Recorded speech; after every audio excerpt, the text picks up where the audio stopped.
Hello and welcome. I'm Zak Yuson and this is your 6 p.m. wrap. Rescue teams identify the bodies of 13 Filipinos killed in a hotel blaze in Iraq. All 13 victims are females and employees of the 4-star Capital Hotel that burned down last Friday. 6 others are also confirmed dead. Initial investigations show an electrical problem caused the fire.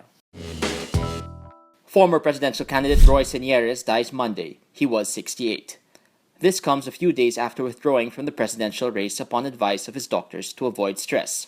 In a radio interview, Señeres' son RJ says his father suffered from diabetes and was confined to the hospital last month. Señeres was a former ambassador to the United Arab Emirates from 1994 to 1998. As congressman, Señeres also authored and co-authored over 100 bills for overseas Filipino workers. Rescuers pull out 2 survivors from the rubble of a crushed apartment in Taiwan. A 6.4 magnitude quake struck Taiwan last Saturday. More than 100 residents are still buried in debris. Officials raise questions over the quality of materials used for the apartment, while investigators say the construction company that built the complex is already out of business. Taiwan lies near the junction of 2 tectonic plates and is regularly hit by earthquakes. Follow Rappler.com for continuing updates. The South Korean Navy fires warning shots at the North Korean patrol boat after it intruded into their disputed maritime border. North Korea does not recognize the maritime boundary northern limit line, arguing U.S.-led United Nations forces unilaterally drew it after the 1950-1953 Korean War. The tension is quite common between the two Koreas, but the South is still on high alert following the North's rocket launch Sunday.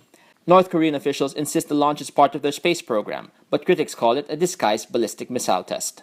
The United Nations vows significant measures against the launch that breached multiple UN resolutions.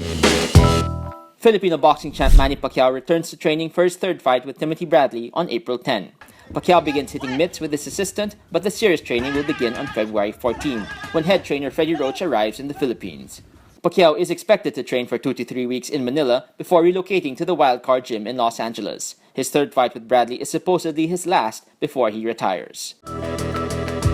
And that's your 6 p.m. wrap. Watch our daily updates at 12 noon and 6 p.m. I'm Zak Yuson. Remember, tomorrow begins today.